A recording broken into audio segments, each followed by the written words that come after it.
Siap-siap, Venezia hingga Twente akan berlaga di Indonesia. Ayo segera serbu tiket Indonesia versus Bahrain. Persija Jakarta resmi dihukum denda. Skandal baru Manchester City dibongkar oleh La Liga. Jika pecat Ruben Amorim, Manchester United bakal bayar mahal.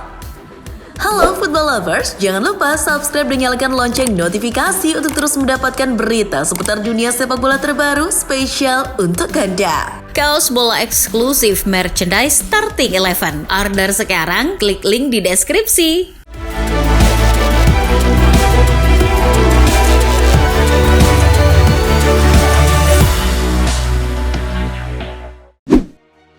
Dari hasil laga tunda Serie A, Bologna sukses meraih 3 poin setelah berhasil menundukkan tamunya AC Milan 2-1. Tertinggal lebih dulu oleh gol Rafael Leao di menit ke-43. Rosso Blu mampu membalikan keadaan lewat gol dari Santiago Castro di menit ke-48, serta Dan Doye di menit ke-82. Tambahan 3 angka ini membuat Bologna berada di peringkat 6 dengan 44 poin. Sementara itu dari hasil laga Liga Inggris pekan ke-27, Leicester City harus menelan kekalahan 2-0 atas tuan rumah West Ham. Gol dari Thomas Soucek dan gol bunuh diri Jannik Vestergaard membuat The Foxes makin terpuruk di peringkat 19 dengan 17 poin. Kekalahan ini semakin membuat Ruud van Nistelrooy terancam pemecatan. Desas-desus ancaman pemecatan juga kabarnya dialami pelatih Manchester United, Ruben Amorim. Hanya saja, jika pelatih asal Portugal itu dipecat, pihak Red Devils harus merogoh kocek dalam-dalam. Sebab menurut Sportsmall, jika memecat Ruben Amorim beserta staf yang dibawanya, Setan Merah harus membayar sebesar 20 juta pounds. Biaya tersebut tercantum dalam klausul kontrak Ruben Amorim sebagai perlindungan finansial. Sementara itu, Dan Ashworth yang telah dipecat sebagai direktur olahraga Manchester United dikabarkan merapat ke Arsenal. Menurut laporan The Sun, Ashworth akan menggantikan peran Edu Gaspar sebagai direktur olahraga. Para petinggi The Gunners berharap pria yang juga pernah bekerja di Newcastle United itu segera mengambil alih pekerjaan yang sementara ini diambil oleh Jason Aito. Masih dari Liga Inggris, mengutip laporan The Guardian, pihak Premier League berencana menjalankan 2 tahap bursa transfer di musim panas mendatang. Hal ini imbas adanya ajang Piala Dunia antar klub 2025. Tahap pertama transfer akan dibuka pada awal Juni hingga Piala Dunia antar klub dimulai. Sedangkan tahap kedua akan dibuka pasca Piala Dunia antar klub hingga akhir Agustus seperti biasa. FIFA juga dilaporkan telah mengizinkan penerapan 2 tahap transfer di Liga Inggris tersebut.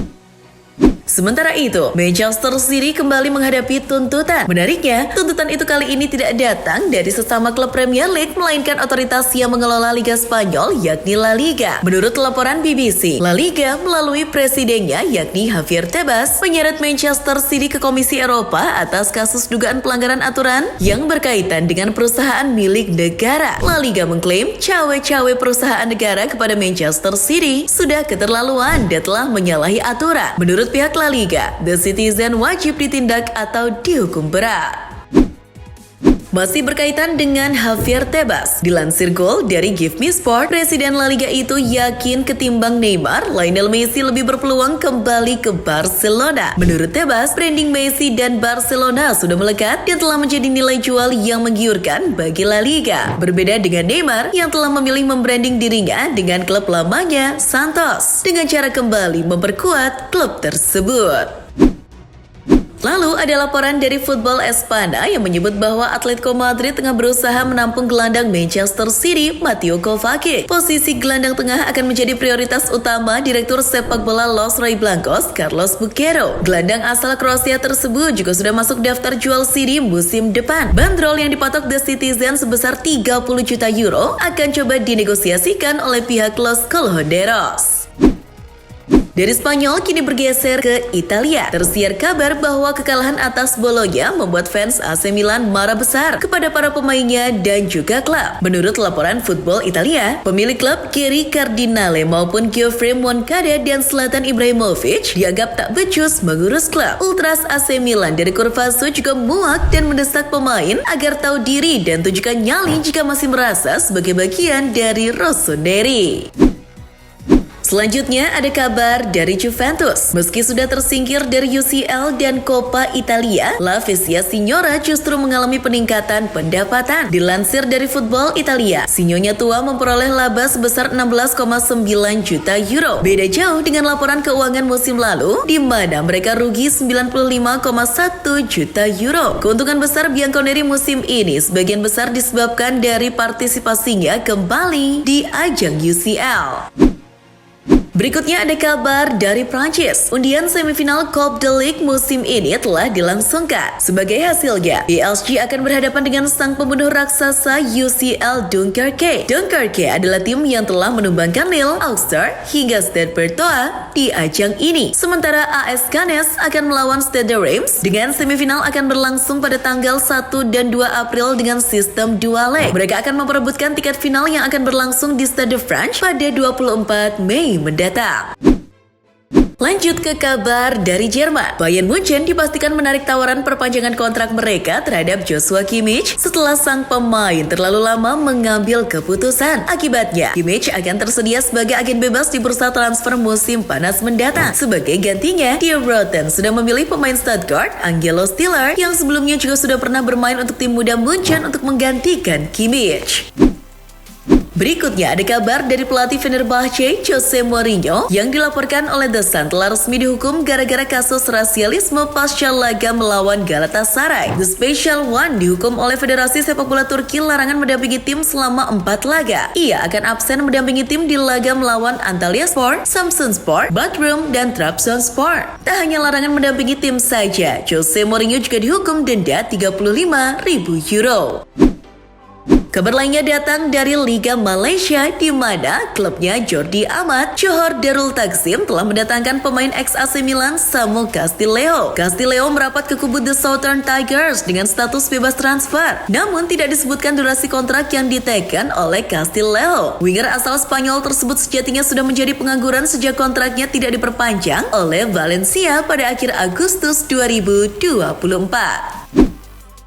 Dari tanah air, tersiar kabar bahwa Persija Jakarta telah resmi dihukum oleh Komisi Disiplin PSSI. Hukuman tersebut berkat ulah supporter Persija saat laga melawan Persib Bandung. Kesalahan supporter Persija tersebut mulai dari penyalaan kembang api di hotel tim Persib hingga pelemparan botol air mineral di stadion. Akibatnya, Persija harus membayar denda sebesar 220 juta. Selain itu, Persija juga dihukum menggelar 4 pertandingan tanpa penonton. Berikutnya ada kabar dari ajang Piala Presiden 2025 yang menurut PSSI akan dihadiri klub-klub Eropa yang mempunyai pemain timnas Indonesia seperti Venezia maupun FC Twente. Sejauh ini, PSSI sudah kirim surat ke 6 tim Eropa. Menurut PSSI, 1 klub sudah merespon sedangkan 1 lagi sedang direview. Sementara sisanya masih dalam proses negosiasi. Laga Piala Presiden ini rencananya akan digelar Juli mendatang bertepatan dengan libur musim panas klub-klub Eropa.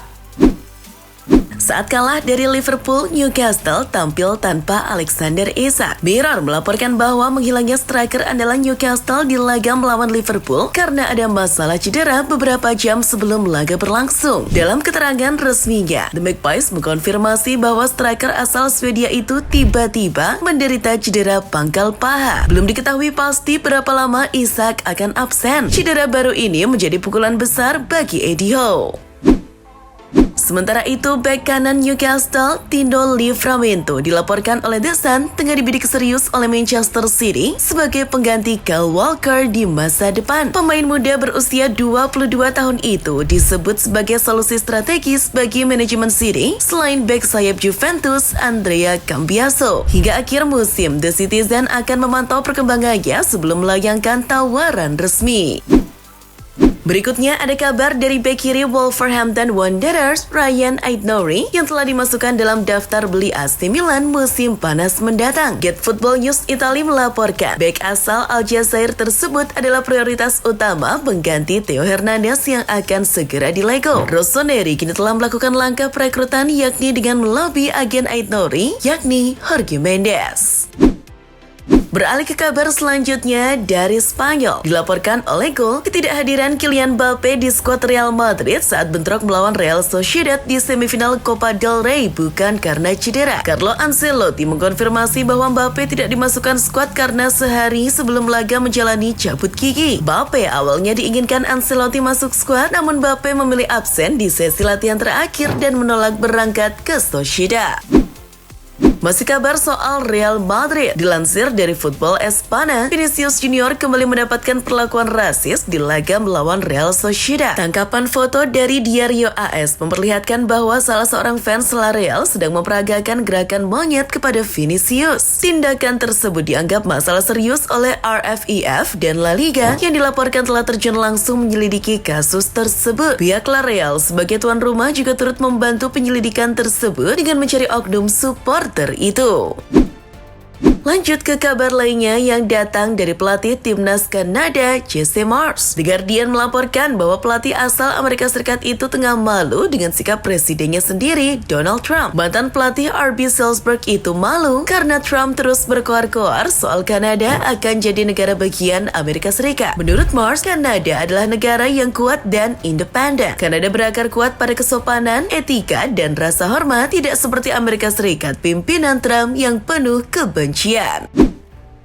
Berikutnya ada kabar dari legenda Chelsea, Didier Drogba yang sedang getol membela mantan pelatihnya Jose Mourinho soal kasus rasisme. Dilansir dari Sky Sport, Drogba berusaha membela The Special One dengan sebuah unggahannya di media sosial yang ditujukan untuk fans Galatasaray. Drogba yang notabene pernah membela Galatasaray coba meyakinkan fansnya kalau Mourinho bukanlah seorang yang rasis jika dilihat dari sejarahnya.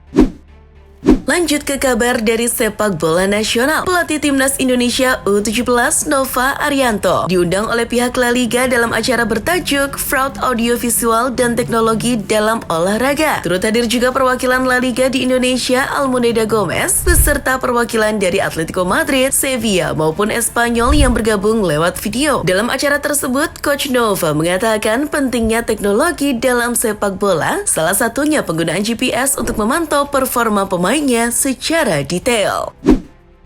Sementara itu ada kabar dari Ketua Umum PSSI Erick Thohir yang dilaporkan akan segera mengevaluasi program filosofi sepak bola Indonesia atau Filandesia yang dicetuskan Luis Mia. Hal ini terkait dengan datangnya Jordi Cruyff sebagai penasehat teknis. Peninjauan ulang ini dilakukan salah satunya dengan cara diskusi ulang yang dilakukan Jordi Cruyff dengan pelatih-pelatih yang ada di kompetisi sepak bola Indonesia. Menurut Pak Erick, setelah hal itu dilakukan, Jordi Cruyff akan merumuskan kerangka besar sepak bola Indonesia yang baru.